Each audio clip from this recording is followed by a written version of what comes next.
किसी गांव में एक भाई बहन रहते थे। भाई का विवाह हो गया था, बहन का विवाह नहीं हुआ था। बहन बहुत पूजा पाठ वाली थी, खूब धर्म कर्म करती थी। आए बृहस्पतिवार को बृहस्पति भगवान का व्रत करती। बृहस्पति भगवान उसकी व्रत पूजा से बहुत प्रसन्न थे। गुरुवार के दिन आते और 4 लड्डू और चांदी का कटोरा देकर चले जाते। बहन लड्डू तो खा लेती और कटोरा कोठड़ी में रख देती। उस कोठड़ी को किसी को भी खोलने नहीं देती। एक दिन उसकी भाभी ने कोठड़ी खोलकर देख लिया। देखा तो कोठड़ी में जगमग हो रही है। उसने पड़ोसन से कही तो पड़ोसन बोली कि तुम्हारी ननंद कहाँ से लाती है। तो वो बोली मुझे तो नहीं पता कहाँ से लाती है, पर मैंने कोठड़ी खोलकर देखी तो उसमें चांदी के कटोरे भरे पड़े थे। तब पड़ोसन कहने लगी कि अपने पति से कह दो। तो उसने जाकर अपने पति से कही पता नहीं तुम्हारी बहन कहाँ से लाती है, कोठड़ी में कटोरे भरे पड़े हैं चांदी के। लेकिन उसके भाई ने अपने पत्नी की बातों पर कोई भी ध्यान नहीं दिया। तो अगले दिन फिर पड़ोसन के पास गई और बोली कि मेरे पति तो मेरी नहीं सुनते। तो पड़ोसन कहने लगी कि दाल का चमचा भात में और भात का चमचा दाल में दे दो। उसने दूसरे दिन दाल का चमचा भात में और भात का दाल में दे दिया। अब उसका पति बोलने लगा कि पागल हो गई हो क्या। तो वो कहने लगी कि पागल मैं नहीं हुई, तुम्हारी बहन हो रही है। पता नहीं कहाँ से लाती है, कोठड़ी में कटोरे ही कटोरे भरे पड़े हैं चांदी के। इसे घर से निकाल दो, नहीं तो हमारे भी लोग दोष लगाएंगे। अब भाई अपनी पत्नी की बातों में आ गया। बहन के पास आकर बोला चलो जीजी मामा के चलें। अब बहन ने सारी बातें सुन ली थी, उसे पता था कि मामा के कैसे लेकर जाएगा। तो कहने लगी कि भाई जहाँ तुझे केले का पेड़ और मंदिर दिखाई दे मुझे वहीं उतार देना। तो कहने लगा अच्छा ठीक है। उस दिन गुरुवार का दिन था। दोनों चल दिए। तो भाई ने जंगल में जाकर देखा कि केले का पेड़ है, पास में मंदिर है। उसने बहन को वहीं पर उतार दिया। अब उस दिन गुरुवार का दिन था, बहन का व्रत था। तो उसने जाकर केले की पूजा करी, वहीं पर बैठी बृहस्पतिवार की कहानी कही और पूजा करी, आरती करी।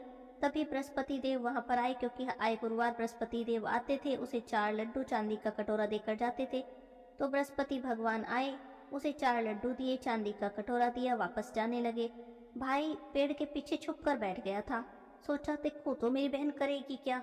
तो जब उसने देखा कि मेरी बहन ने तो पूजा पाठ करा, उसके बाद बृहस्पति देव आए और उसे चांदी का कटोरा और 4 लड्डू देकर चले गए। तो वो पेड़ के पीछे से निकल कर आया। उसने बृहस्पति भगवान के पैर पकड़ लिए। अब बृहस्पति भगवान उससे नाराज हो गए, बोले पापी मेरे पैर छोड़, कुंवारी कन्या पे तू कलंक लगाता है। ये तो मेरे व्रत करे है और इसे मैं सब कुछ देकर जाता हूँ। इसको तो तुम विदा करके भी इसकी फिक्र मत करना।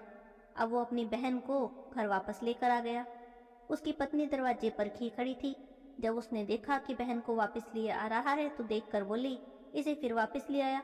तो वो अपनी पत्नी पर नाराज हो गया और बोला मेरी बहन से कुछ मत कहना, मेरी बहन तो बृहस्पतिवार के व्रत करती है और बृहस्पति भगवान इसे चांदी का कटोरा देकर जाते हैं। उसकी पत्नी को गुस्सा आ गया, बोले मैं भी देखूंगी इसके बृहस्पति भगवान को। तो सारे नगरी में जाकर बोलाई कि सारे अपने अपने बच्चों को लेकर मेरे घर आ जाना, मेरी ननंद बृहस्पतिवार के व्रत करती है, सबको 4 4 लड्डू और चांदी का कटोरा बांटेगी। अब तो बहन ने सुना, उसे बड़ी चिंता हुई। बहन तो एक टांग पर खड़ी हो गई, बृहस्पति भगवान से प्रार्थना करने लगी, बृहस्पति भगवान मेरी लाज रखो। 3 बार उसने बृहस्पति भगवान से प्रार्थना की। बृहस्पति महाराज आए, सबको 4 4 लड्डू और चांदी का कटोरा देके चले गए। हे बृहस्पति भगवान, जैसे आपने उस लड़की की लाज रखी, सब की रखना। कहते सुनते हुंकारा भरते सब पर अपनी कृपा बनाए रखना। बोलिए बृहस्पति भगवान की जय हो, विष्णु भगवान की जय हो। सुनते हैं फागुन मास कथा के 11वें अध्याय की कथा। बोलिए शंकर भगवान की जय हो। पिछले अध्याय में हमने भगवान शिव के उत्तम कवच का पाठ सुना था, जिसको सुनने से आयु की प्राप्ति होती है, रोगों से मुक्ति मिलती है, सभी सुखों की प्राप्ति होती है। अगर कोई व्यक्ति मरणासन भी हो तो उसकी भी आयु बढ़ जाती है और सभी मनोकामनाओं की पूर्ति होती है। ऋषभ योगी ने इस उत्तम कवच का उपदेश राजकुमार को दिया था। राजकुमार को भगवान शिव के उत्तम कवच का उपदेश करने के बाद ऋषभ योगी ने एक भारी आवाज करने वाला शंख और शत्रुओं का नाश करने वाला एक खड्ग भी दिया।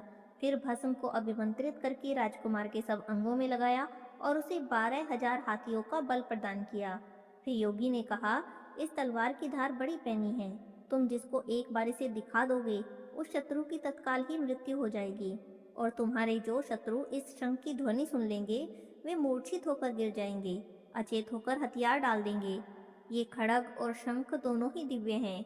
इनके प्रभाव से और भगवान शिव के कवच की महिमा से 12,000 हाथियों के समान महान बल से और भस्म धारण जनित शक्ति से तुम शत्रु सेना पर विजय प्राप्त करोगे। अपने पिता के सिंहासन को पाकर इस पृथ्वी की रक्षा करोगे। इस प्रकार माता सहित भद्रायु को भली भांति उपदेश करके उन दोनों से पूजित होकर योगी बाबा वहां से चले गए। इधर मगध देश के राजा ने राजा वज्रबाहु को युद्ध में हराकर उनकी राजधानी को नष्ट भ्रष्ट कर दिया। उनकी स्त्रियों और गोधन आदि को हर लिया और वज्रबाहु को भी बलपूर्वक बांधकर रथ पर बैठाकर वे शत्रु लोग अपने नगर में ले गए।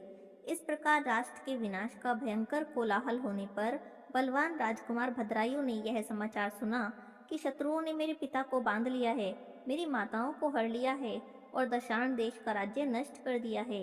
यह सुनकर राजकुमार भद्रायु सिंह की भांति गर्जना करने लगे। उन्होंने शंख खड़ग लिए, कवच पहना, घोड़े पर सवार हो शत्रुओं को जीतने की इच्छा से बड़े वेग से उस स्थान पर आया जहां पर की मागध सेना भरी हुई थी। राजकुमार शीघ्र ही शत्रुओं की सेना में घुस गया। धनुष को कान तक खींचकर बाणों की वर्षा करने लगा। राजपुत्रों के बाणों की मार खाकर शत्रु भी उस पर टूट पड़े और बड़े वेग से भयंकर बाणों के द्वारा उसे घायल करने लगे। युद्धोन्मत्त शत्रुओं के अस्त्रों शस्त्रों की वर्षा से आहत होकर भी धीर वीर राजकुमार रणभूमि में विचलित नहीं हुआ। वह तो शिव कवच से पूर्णतः सुरक्षित था। मागध सैनिकों की अस्त्र वर्षा का सामना करते हुए ही वीरवर भद्रायु ने शत्रु सेना में प्रवेश करके बहुत से रथों, हाथियों और पैदल सैनिकों को शीघ्रता से मार गिराया। रणभूमि में एक ही रथी को सारथी रहित मारकर राजकुमार ने उस रथ पर अधिकार कर लिया और अपने मित्र वैश्य कुमार को सारथी बनाकर युद्ध में विचरण करना प्रारंभ कर दिया। ऐसा जान पड़ता था मानो मृगों के झुंड में कोई सिंह भ्रमण कर रहा हो। तब शत्रु सेना के सभी बलवान सेनापति अपना धनुष उठाई क्रोध में भरकर केवल उसी की ओर दौड़ने लगे। यह देखकर राजकुमार भद्रायु उन आक्रमणकारियों के सामने अपना भयंकर खड़ग उठाए उन्हें अपना पराक्रम दिखाने के लिए आगे बढ़ा। चमकती हुई विकराल तलवार को देखते ही सभी सेनापति सहसा ही उसके प्रभाव से प्राणों से हाथ धो बैठे। उस रणभूमि में जो भी सैनिक उस चमचमाती हुई तलवार को देख लेते थे उन सबकी मृत्यु हो जाती थी। उसके बाद भद्रायु ने शत्रुओं की संपूर्ण सेना का विनाश करने के लिए अतिशय गर्जना करने वाले उस महान शंख को बजाया। उस शंख की ध्वनि सुनते ही सब शत्रु मूर्छित होकर पृथ्वी पर गिर गए। अचेत होकर पृथ्वी पर पड़े हुए शस्त्रहीन सैनिकों को मृत तुल्य मानकर धर्म के ज्ञाता राजकुमार ने उनका वध नहीं किया। अपने बंधे हुए पिता को बंधन मुक्त किया। शत्रुओं के वश में पड़ी हुई अपनी माताओं को भी राजकुमार ने छुड़ा लिया। इस प्रकार मुख्य मुख्य मंत्रियों, अन्य पुरवासी की स्त्रियों, बालकों, कन्याओं, गोधन आदि को सभी को शत्रुओं के भय से मुक्त करके उन सबको धैर्य बंधाया। राजकुमार ने नगर के राजा, मंत्री, मुख्य मुख्य अधिकारियों और सेनापतियों को कैद करके बलपूर्वक अपनी पुरी में प्रवेश किया। पहले युद्ध में जो लोग चारों दिशाओं में भाग गए थे वे सभी अब लौटने लगे थे। राजकुमार का पराक्रम देखकर सबको मन में बड़ा विस्मय हुआ। सब लोग सोचने लगे ये कोई योग सिद्ध अथवा तप सिद्ध पुरुष हैं, कोई देवता हैं क्या? इन्होंने जो महान कर्म किया है वह तो मनुष्य की शक्ति से परे है। इन अनंत शक्तिधारी वीर ने 9 अक्षौणी सेना को परास्त किया है।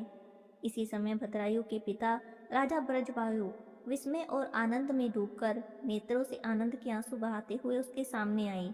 राजकुमार ने प्रेम से विहल होकर अपने पिता को प्रणाम किया। तब राजा ने पूछा, तुम कौन हो? देवता हो या मनुष्य हो? कहीं कोई गंधर्व तो नहीं हो? तुम्हारे माता पिता कौन हैं? तुम्हारा देश कौन सा है? तुम्हारा नाम क्या है? तुमने हमें और हमारी स्त्रियों को किस कारण से शत्रु के बंधन से छुड़ाया है? तुम्हारे इस ऋण से बंधु बांधवों समेत मैं 1000 जन्मों में भी मुक्त नहीं हो सकता। इन पुत्रों और इन पत्नियों और इस राज्य और नगर को छोड़कर मेरा चित्त तुम्ही में प्रेम पूर्वक बंधा हुआ है। तब भद्रायु ने कहा, हे राजन, मेरा यह सखा वैश्य पुत्र है और इसका नाम सुने हैं। मैं इसी के सुंदर गृह में अपनी माता के साथ रहता हूँ। मेरा नाम भद्रायु है। मैं अपना वृतांत आपको बाद में बताऊंगा। इस समय आप स्त्रियों और मित्रजनों के साथ नगर में प्रवेश करें। शत्रुओं का भय छोड़कर सुख से रहें। जब तक मैं पुनः न लौट आऊं तब तक आप इन शत्रुओं को मत छोड़िएगा। इतना कहकर राजकुमार भद्रायु राजा की आज्ञा लेकर अपने घर को आया। वहां उन्होंने अपनी माता से सब समाचार कहा। रानी ने प्रसन्न होकर अपने पुत्र को हृदय से लगा लिया और वैश्यराज ने भी प्रेम से राजकुमार का आलिंगन करके उनका विशेष सत्कार किया। इधर महाराज ब्रजवायु स्त्री पुत्र और मंत्रियों के साथ अपने राजमहल में प्रवेश करके बहुत प्रसन्न हुए। वह रात्रि व्यतीत होने पर योगियों में श्रेष्ठ ऋषभ जी महारानी सीमंतनी के पति राजा चंद्रागद के पास गए और भद्रायु की उत्पत्ति और उसके अलौकिक पराक्रम का वर्णन करके प्रेम पूर्वक बोले, हे राजन, तुम अपनी पुत्री कीर्ति मालिनी का विवाह राजकुमार भद्रायु के साथ करो। इस प्रकार निषद राज को समझाकर योगी ऋषभ वहां से चले गए।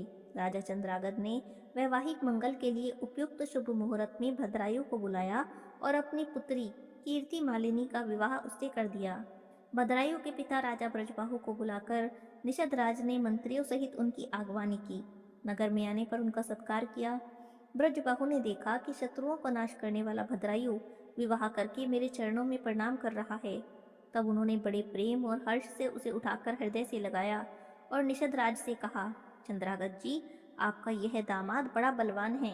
मैं इसके वंश और जन्म का यथार्थ परिचय सुनना चाहता हूँ। उनके इस प्रकार पूछने पर निषद राज ने उन्हें एकांत में मिलकर हंसते हुए कहा, महाराज, आप कैसी बातें कर रहे हैं? यह आपका ही तो पुत्र है। शैशव काल में यह रोग से पीड़ित था और इसकी माता भी रोग से पीड़ित थी। आपने माता सहित इस बालक को वन में त्याग दिया था। बालक के साथ वन में घूमती हुई वह असहाय नारी देवयोग से एक वैश्य के घर में जा पहुंची। वैश्य ने उसकी रक्षा की। फिर यह आपका बालक रोग से अत्यंत पीड़ित होकर मर गया, परंतु किसी योगी राज ने आकर इसे जीवित किया। योगी राज का नाम ऋषभ है। शिव योगी ऋषभ के प्रभाव से ही माँ बेटे देवताओं के समान दिव्य रूप को प्राप्त हुए हैं और उन्हीं के दिए हुए शत्रु नाशक खड़ग और शंख के द्वारा शिव कवच से सुरक्षित हो भद्रायु ने युद्ध में शत्रुओं पर विजय पाई है। ये अकेले ही 12,000 हाथियों का बल धारण करते हैं, सभी विद्याओं में पारंगत हैं और अब मेरे जमाता भी हो गए हैं। अतः अब आप इन्हें और इनकी माता को अपने साथ लेकर नगर में जाइए, इससे आप उत्तम कल्याण के भागी होंगे। ये सभी बातें बताकर राजा चंद्रागत अपने निवास में ठहरी हुई राजा की ज्येष्ठ पत्नी को वहां पर ले आए। वे वस्त्र आभूषणों से विभूषित थी। उन्होंने ब्रजबाहु को रानी से मिलाया और यह सभी वृतांत सुनकर और देखकर राजा ब्रजबाहु बहुत लज्जित हुए। मूर्खता के कारण उन्होंने जो अनुचित कर्म किया था वे अब खुद ही उसकी निंदा कर रहे थे। अपनी पत्नी और पुत्र को देखकर उन्हें बड़ी प्रसन्नता हुई। उनके सब अंगों में रोमांच हो गया। उन्होंने दोनों को हृदय से लगा लिया। इस प्रकार निषद राज से पूजित और प्रशंसित होकर राजा ब्रजबाहु ने अपनी बड़ी रानी को, राजकुमार भद्रायु को और पुत्र वधू कीर्ति मालिनी को साथ लेकर परिवार सहित राजधानी को प्रस्थान किया। वहां पर जाकर भद्रायु ने सभी पुरवासियों को आनंदित किया। समय आने पर जब उसके पिता स्वर्गवासी हुए तब युवावस्था में अद्भुत पराक्रमी भद्रायु ने ही संपूर्ण पृथ्वी का शासन किया और ब्रह्मर्षियों के समीप मददराज हेमरथ से मित्रता जोड़कर उन्हें अपने बंधन से मुक्त किया। राजा भद्रायु की आगे की कथा का वर्णन अगले अध्याय में सुनेंगे। आज की कथा को यहीं पर विराम करते हैं। बोलिए शंकर भगवान की जय हो, पार्वती माता की जय हो। गुरुवार के दिन केला सींचने की कहानी। बहुत समय पहले की बात है। एक गांव में एक बुढ़िया माई अपने बेटे के साथ रहती थी। बुढ़िया माई के पति को गुजरे तो काफी समय हो गया था। बुढ़िया माई बहुत धार्मिक प्रवृत्ति की थी और नित्य नियम से भगवान विष्णु की पूजा किया करती थी। भगवान विष्णु की पूजा करने के बाद केले को सींचती, केले की परिक्रमा करती और वहीं पर बैठकर कथा कहानी कहती। बुढ़िया माई ने अपने बेटे को बड़ी मेहनत मजदूरी से पाल पोस कर बड़ा कर दिया। बेटा बड़ा हो गया तो कमाने लग गया तो बुढ़िया माई ने सोचा कि अब मुझे अपने बेटे का विवाह कर देना चाहिए। बुढ़िया माई ने एक सुंदर लड़की देखकर उसका विवाह भी कर दिया। बेटे का विवाह हो गया, घर में बहू आ गई। बुढ़िया माई ने सोचा, बस अब मेरी सारी चिंता दूर हो गई। लेकिन इंसान जैसा सोचता है वैसा होता कहाँ है। धीरे धीरे समय बीता और बुढ़िया माई की बेटे की शादी को 1 साल हो गया। 1 साल तक तो बुढ़िया माई के घर में सब ठीक ठाक था, लेकिन अब उनके बेटे की बहू को सास का यूं पूजा पाठ करना भाता नहीं था। ये क्या बात हुई? माताजी तो रोज सुबह सुबह पूजा पाठ करने लग जाती है, घर के किसी काम में हाथ भी नहीं बटाती और सोने भी नहीं देती, वो अलग। और ये रोज रोज जो घी का दीपक जलाती है, इसका क्या काम है? उसने अपने पति को सिखाना शुरू कर दिया। देखो, आपकी माँ रोज घी का दीपक जलाती है और घी इतना महंगा आता है। इतनी महंगाई का जमाना है, खुद खाने को घी नहीं मिलता और इन्हें दीपक जलाने के लिए भी देसी घी चाहिए। अपनी माँ से कहो कि घी की बजाय तेल का दीपक जलाया करे। बुढ़िया माई का बेटा अपनी पत्नी की बातों में आ गया। जाकर अपनी माँ से कहने लगा, माँ, आप देख कर काम किया करो ना, इतनी महंगाई है, मैं अकेला कमाने वाला हूँ, इतना नहीं कमा पाता हूँ कि आप लुटाती घूमो। आप ये जो रोज रोज सुबह देसी घी का दीपक जलाती हो, आप इसके स्थान पर तेल का दीपक भी तो जला सकती हो, इतना खर्चा हो गया है। बुढ़िया माई कहने लगी, बेटा, मैं तो तुझे बचपन से पाल पोस रही हूँ, मेहनत मजदूरी करती थी, तब भी मेरा खर्चा कभी नहीं पड़ा, और अब तो तुम अच्छा खासा कमा लेते हो और अब तुम्हारा खर्चा बढ़ गया है।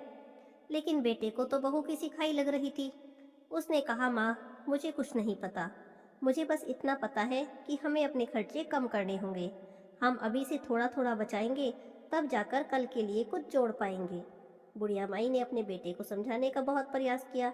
बेटा, ये तो मेरा नित्य नियम है, मैं रोज देसी घी का दीपक जलाती हूँ केले की जड़ में।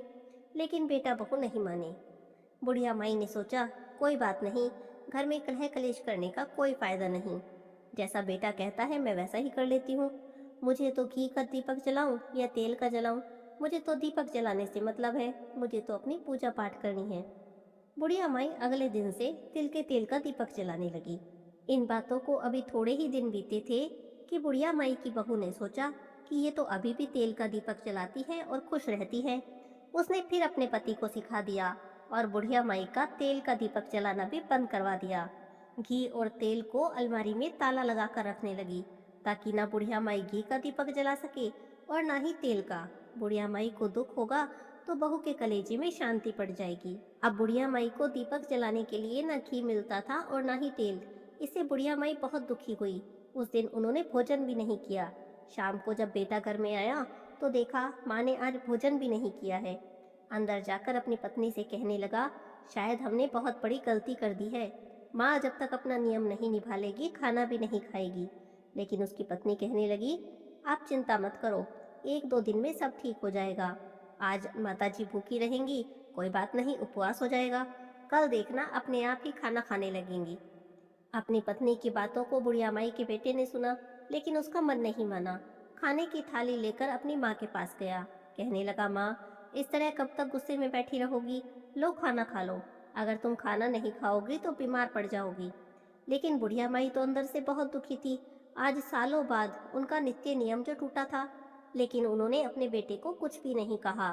बेटे से बोली, बेटा, मुझे अभी भूख नहीं है, मेरा मन खराब है, तू ऐसा कर, खाने की थाली मेरे कमरे में रख दे, जब मेरा मन करेगा मैं खाना खा लूंगी। बुढ़िया माई के बेटे ने खाने की थाली अपने माँ के कमरे में रख दी। एक दो दिन ऐसे ही बीत गया। बुढ़िया माई का बेटा रोज खाने की थाली माँ को कमरे में ही दे आता। आकर उसकी पत्नी कहती, देखा, तुमने कहा था ना कि नित्य नियम नहीं होगा तो मेरी माँ खाना नहीं खाएगी, लेकिन देखो तो 3-4 दिन हो गए हैं, तुम्हारी माँ आराम से खाना खा रही है। लेकिन उन्हें नहीं पता था कि बुढ़िया माई खाना ही नहीं खाती है।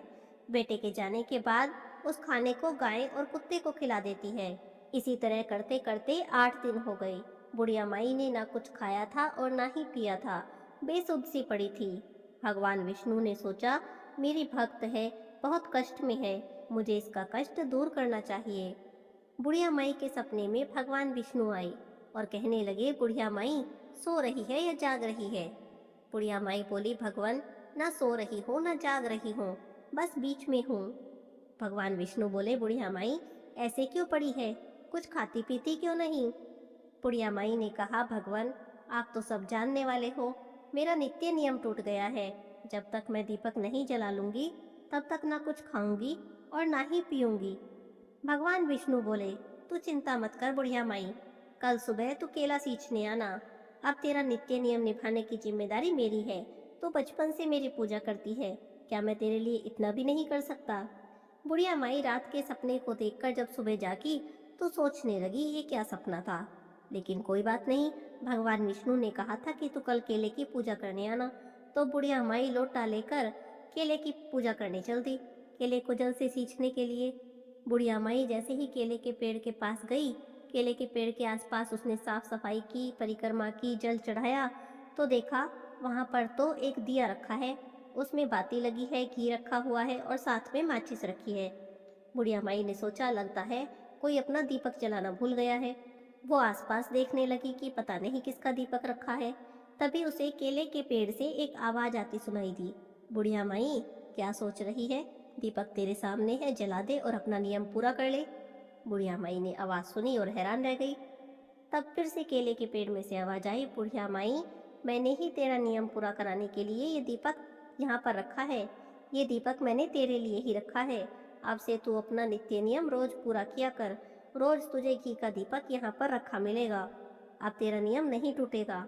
यह बात सुनकर बुढ़िया माई बहुत खुश हो गई। उसने दीपक जलाया, परिक्रमा की और अपने घर आ गई। घर आते ही अपनी बहू से कहने लगी, बहू जल्दी से मेरे लिए खाना ले आ, मुझे तो बहुत भूख लगी है। बहू ने अपनी सासू माँ को खाना खिला दिया। बुढ़िया माई उस दिन सारा दिन बहुत खुश रही।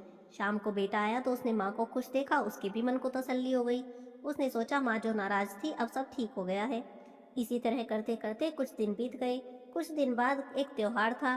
त्योहार पर हलवा बनाने के लिए बहू ने घी निकालना चाहा। अलमारी खोल के डिब्बा निकाला, देखा डिब्बे में घी ही नहीं है। बहू बहुत हैरान हुई, अरे डिब्बे में से घी कहाँ गया। उसने सोचा जरूर माँ जी ने घी चुराया है और घी चुरा कर ये घी का दीपक जलाती है तभी इतनी खुश रहती है। उसने फिर से अपने पति के कान भरने शुरू कर दिए, देखो जी तुम्हारी माँ चुरा चुरा कर घी का दीपक जलाती है। बेटा बोला, मेरी माँ ऐसा नहीं कर सकती, मैं नहीं मानता कि मेरी माँ चोरी कर सकती है। बहू कहने लगी, तुम्हारे ही सामने मैंने अलमारी में घी का डिब्बा रखा था और आज वो डिब्बा खाली मिला है, तो बताओ क्या अलमारी घी खा गई। लेकिन बुढ़िया माई का बेटा कहने लगा कि मैं नहीं मानता, मेरी माँ चोरी कर सकती है। बहू बार बार कहने लगी तो बुढ़िया माई के बेटे ने कहा, ठीक है, जब तक मैं अपनी आंखों से न देखूं तब तक नहीं मानूंगा। अगले दिन सुबह सवेरे दोनों बड़ी सवेरे उठ गए।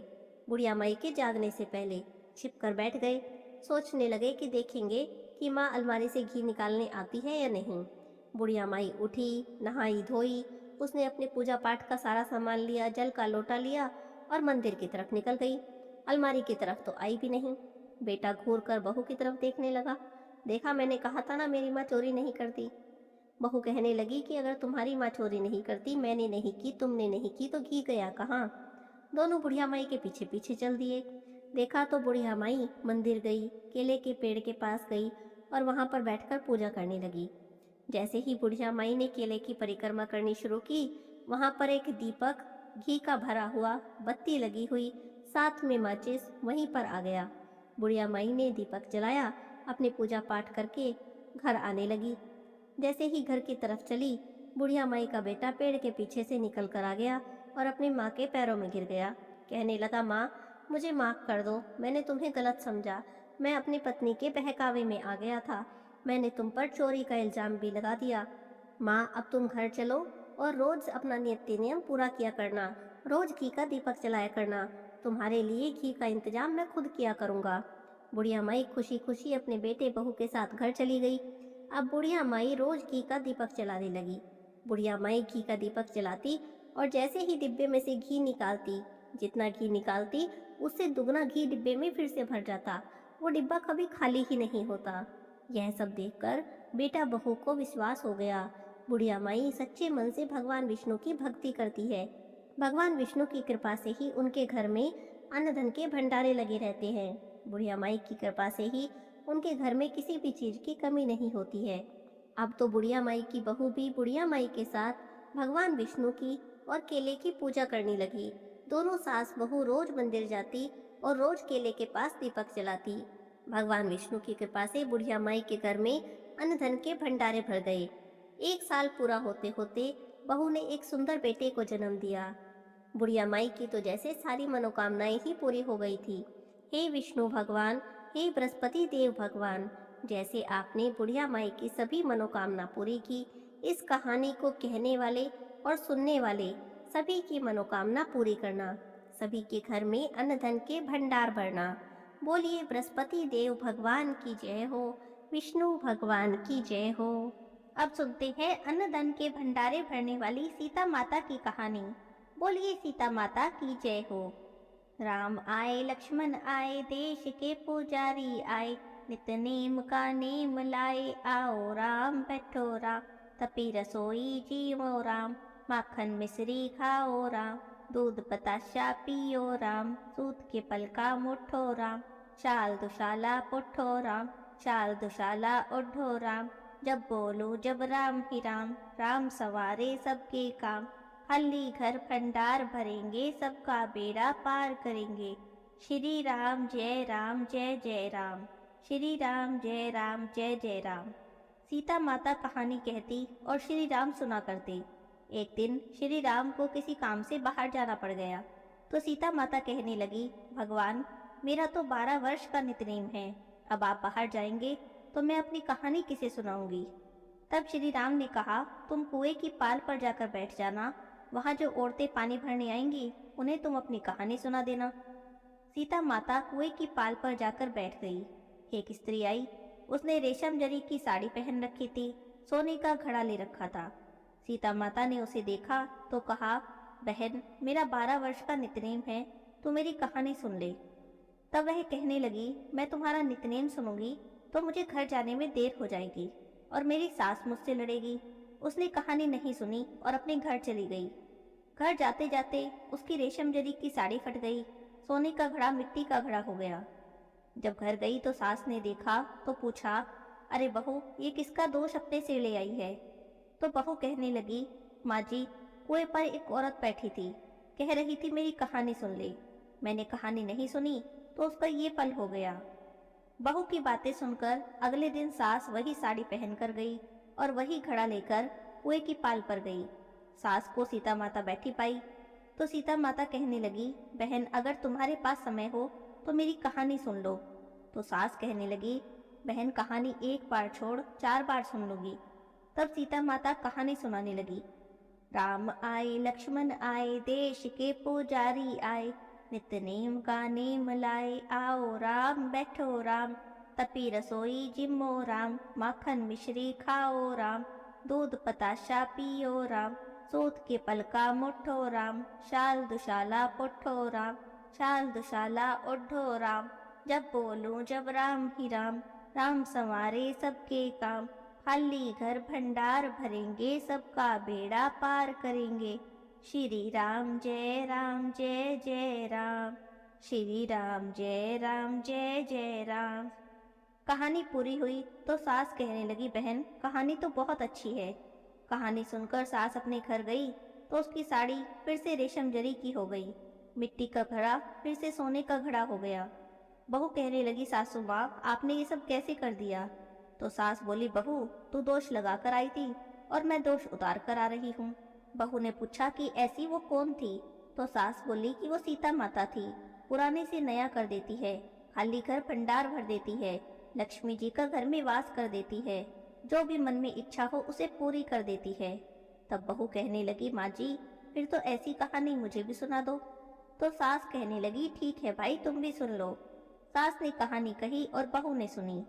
राम आए लक्ष्मण आए देश के पुजारी आए, नित नेम का नेम लाए आओ राम बैठो राम, तपी रसोई जिम्मो राम, माखन मिश्री खाओ राम, दूध बताशा पियो राम, सूत के पल का मुठो राम, शाल दुशाला पुठो राम, शाल दुशाला ओढ़ो राम, जब बोलूं जब राम ही राम, राम संवारे सबके काम, खाली घर भंडार भरेंगे सबका बेड़ा पार करेंगे। श्री राम जय राम जय जय राम, श्री राम जय राम जय जय राम।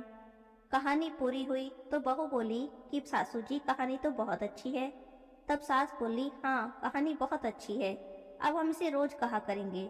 अब सास बहू दोनों सुबह उठती नहाती धोती, पूजा पाठ करने के बाद नित नेम की सीता माता की कहानी कहती। एक दिन की बात है, पड़ोस से एक औरत आई और कहने लगी, बहन जरा सी आँच दे दो। तो वह बोली कि अभी हमने आँच नहीं जलाई। तब पड़ोसन बोली, तुम सुबह 4 बजे से उठी हो, फिर क्या कर रही हो। तब उन्होंने कहा, सुबह से उठकर हम नहाते धोते हैं, पूजा करते हैं, फिर सीता माता की नितनेम की कहानी कहते हैं। पड़ोसन ने उनकी बातें सुनकर कहा कि सीता माता की नितनेम की कहानी कहने से क्या होता है। तो वे बोली, इस कहानी को कहने से घर में अन्न धन के भंडारे भर जाते हैं, सारे काम सिद्ध हो जाते हैं, मन में कोई भी इच्छा हो वो पूरी हो जाती है। तब पड़ोसन बोली, बहन ऐसी कहानी तो तुम मुझे भी सुना दो। अब सास ने कहानी कही और पड़ोसन ने सुनी। राम आए लक्ष्मण आए, देश के पुजारी आए, नित नेम का नेम लाए, आओ राम बैठो राम, तपी रसोई जिम्मो राम, माखन मिश्री खाओ राम, दूध बताशा पियो राम, सूत के पलका मुठो राम, शाल दुशाला पोठो राम, शाल दुशाला ओढ़ो राम, जब बोलो जब राम ही राम, राम संवारे सबके काम, खाली घर भंडार भरेंगे, सबका बेड़ा पार करेंगे, श्री राम जय जय राम, श्री राम जय जय राम। कहानी सुनने के बाद पड़ोसन कहने लगी, बहन कहानी तो मुझे भी बहुत अच्छी लगी। अब वह पड़ोसन भी नित्य नेम सीता माता की कहानी कहने लगी। सीता माता ने उसके भी भंडारे भर दिए, उसकी भी सारी इच्छाएं पूरी हो गई। हे सीता माता, जैसे आपने उन सब के भंडारे भरे, जैसे उनकी इच्छाएं पूरी करी, जैसे उनकी मनोकामनाएं पूरी की, वैसे ही आप हमारे भी भंडारे भरना, हमारी भी मनोकामनाएं पूरी करना। कहानी सुनने वाले, कहने वाले, हुंकारा भरने वाले सब पर अपनी दया बनाए रखना। बोलिए सीता माता की जय हो। जय श्री राम जय श्री राम जय श्री राम। अब हम सुनते हैं धर्मराज जी की कहानी। बोलिए धर्मराज जी की जय हो। बहुत समय पहले की बात है, किसी गांव में एक बुढ़िया माई रहती थी। पूजा पाठ बहुत करती थी, व्रत नियम करती थी। अब बुढ़िया माई की मृत्यु हुई तो यमदूत लेने आए। बुढ़िया माई यमदूतों के साथ चली गई। अभी थोड़ी ही दूर आगे चली थी कि आगे गहरी नदी बहती मिली। बुढ़िया माई नदी में डूबने लगी। अब दूतों ने पूछा, माई अपने जीवन में कभी गाय का दान किया है क्या? अब बुढ़िया माई ने मन में गाय का ध्यान किया तो गाय माता वहां पर उपस्थित हो गई। गाय की पूंछ पकड़कर बुढ़िया माई ने नदी पार कर ली। थोड़ी दूर आगे चली तो काले कुत्ते खाने को दौड़े। तब दूतों ने पूछा, माई कुत्ते को रोटी दी है क्या? अब बुढ़िया माई ने कुत्तों का ध्यान किया तो कुत्ते वहां से चले गए। थोड़ी दूर आगे चली तो काले कौवे बुढ़िया माई को चोंच मारने लगे। अब दूत कहने लगे कि क्या कभी ब्राह्मण की बेटी को सिर में तेल लगाने को दिया है? बुढ़िया माई ने ब्राह्मण की बेटी को याद किया तो कौवों ने चोंच मारना छोड़ दिया। बुढ़िया माई आगे चली तो पैरों में कांटे चुभने लगे। तब दूत कहने लगे, माई क्या तुमने अपने जीवन में कभी चप्पल का दान किया है? बुढ़िया माई ने जब अपना दान याद किया तो पैरों में चप्पल आ गई। थोड़ी दूर आगे चली तो चित्रगुप्त जी ने दूतों से कहा कि तुम किसे ले आए हो? तब वे कहने लगे कि बुढ़िया माई ने दान पुण्य तो बहुत किया पर धर्मराज जी के नाम पर कुछ भी नहीं किया, इसीलिए आगे के द्वार बंद हैं। बुढ़िया माई कहने लगी, अब मैं क्या करूं? मुझे आप एक काम करो, 7 दिन के लिए वापस धरती पर भेज दो। 7 दिनों तक धर्मराज जी की कहानी सुनूंगी, धर्मराज जी की पूजा करूंगी और उद्यापन करने के बाद वापस आ जाऊंगी। तब चित्रगुप्त जी ने बुढ़िया माई को वापस धरती पर भेज दिया। अब पूरे गांव में खबर फैल गई कि बुढ़िया माई तो भूतनी का रूप धारण करके आई है। कोई मर गया हो, अचानक से जिंदा हो जाए तो लोग तो यही कहेंगे ना। अब बुढ़िया माई सबके सुनते सुनाते अपने घर पहुंची तो बेटे बहू ने भी भूतनी समझ के घर के दरवाजे बंद कर लिए। तब बुढ़िया माई कहने लगी कि मैं भूतनी नहीं हूँ, मैं तो धर्मराज जी के कहने पर वापस आई हूँ। मैं नियम से धर्मराज जी की कहानी सुनूंगी, व्रत करूंगी, उद्यापन करूंगी और फिर वापस चली जाऊंगी। तब उसकी बात सुनकर उसके बेटे ने उद्यापन पूजा की सारी सामग्री उसे लाकर दे दी। सबने कहानी सुनी, लेकिन कहानी का हुंकारा किसी ने भी नहीं भरा। तब बुढ़िया माई पड़ोसन के पास गई और पड़ोसन से कहने लगी कि तुम मेरी कहानी सुन लो। पड़ोसन कहानी सुनने लगी। पड़ोसन ने कहानी भी सुनी और हुंकारा भी पढ़ दिया। बुढ़िया माई ने 7 दिन तक धर्मराज जी की कहानी कही, व्रत किया और फिर व्रत का उद्यापन किया, सभी सामान को दान कर दिया। तब धर्मराज जी ने बुढ़िया माई के लिए धरती पर विमान भेजा। विमान देखा तो सभी गांव वाले भी कहने लगे कि स्वर्ग तो हम भी जाएंगे। बुढ़िया माई बोली कि मेरी कहानी का हुंकारा तो बस पड़ोसन ने ही भरा है, इसीलिए पड़ोसन मेरे साथ जाएगी। तो सभी गांव वालों ने बुढ़िया माई के पैर पकड़ लिए और कहने लगे कि आप हमें फिर से धर्मराज जी की कहानी सुना दो। अब बुढ़िया माई ने सबको धर्मराज जी की कहानी सुना दी। कहानी सुनने के बाद सभी लोग विमान पर बैठकर स्वर्ग में गए।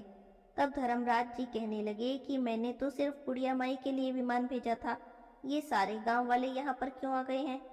बुढ़िया माई बोली कि मेरी कहानी इन सभी ने सुनी है, मुझे जो भी पुण्य मिला है उसमें से आधा पुण्य इन्हें भी दे दो। तब धर्मराज जी ने सभी गांव वासियों को स्वर्ग में वास दिया। हे धर्मराज जी, जैसे आपने बुढ़िया माई को स्वर्ग में वास दिया, धर्मराज जी की कहानी कहते सुनते हुंकारा भरते सभी को स्वर्ग में वास देना और सभी की मनोकामना पूरी करना, सब पर अपनी कृपा बनाए रखना। बोलिए धर्मराज जी की जय हो। किसी गांव में एक महिला रहती थी जिनका नाम था पोपाबाई। वह भगवान विष्णु की सच्ची भक्त थी और उनकी पूजा और सेवा पूरे नियम और प्रेम भाव से करती थी। उन्होंने अपना सारा जीवन भगवान विष्णु को ही समर्पित कर रखा था। उनके माता पिता का तो बचपन में ही देहांत हो गया था। एक बड़ा भाई था, भाई का भी विवाह हो गया। वह दिन रात पोपाबाई की शादी की चिंता में लगा रहता। जब भी कोई रिश्ता आता तो पोपाबाई मना कर देती। उनके भाई को लगा कि यह सब उनके पूजा पाठ की वजह से हो रहा है। एक दिन भाई ने कहा, तुम अब किसी भी प्रकार का पूजा पाठ नहीं करोगी। यह सुनकर पोपाबाई को बहुत दुख हुआ। वह कहने लगी, मेरा तो जीवन ही भगवान को समर्पित है, मैं तो केवल भगवान की पूजा ही करना चाहती हूँ, मैं कभी विवाह नहीं करूँगी। एक काम करो, मेरी झोपड़ी गांव से बाहर बनवा दो, अब मैं यहाँ घर में नहीं रहूँगी। गांव के सभी लोगों से कह देना कि अपनी गाय और बछड़े को मेरे यहाँ घास चरने भेज दिया करें, मैं पूरा दिन उनका ध्यान रखूँगी और अपने घर का बचा खुचा खाना मुझे दे देंगे। भाई ने समझाने की बहुत कोशिश की पर पोपाबाई नहीं मानी। अकेली गांव से बाहर एक झोपड़ी बनाकर रहने लगी। ज़्यादा से ज़्यादा समय भगवान की सेवा और पूजा करती। एक दिन की बात है, उस नगर का राजा शिकार खेलने के लिए जंगल जा रहा था। उसने रास्ते में झोपड़ी देखी तो सोचने लगा यहाँ कौन रहता है। उसे बहुत प्यास लगी थी। उसने सोचा यहीं पर रुककर पानी पी लेता हूँ। झोपड़ी के पास गया और उसने आवाज़ लगाई, क्या झोपड़ी में कोई है? लेकिन अंदर से कोई भी आवाज़ नहीं आई। राजा दोबारा से आवाज़ लगाने लगा, क्या इस झोपड़ी में कोई रहता है? अंदर से पोपाबाई ने कहा कि कौन है?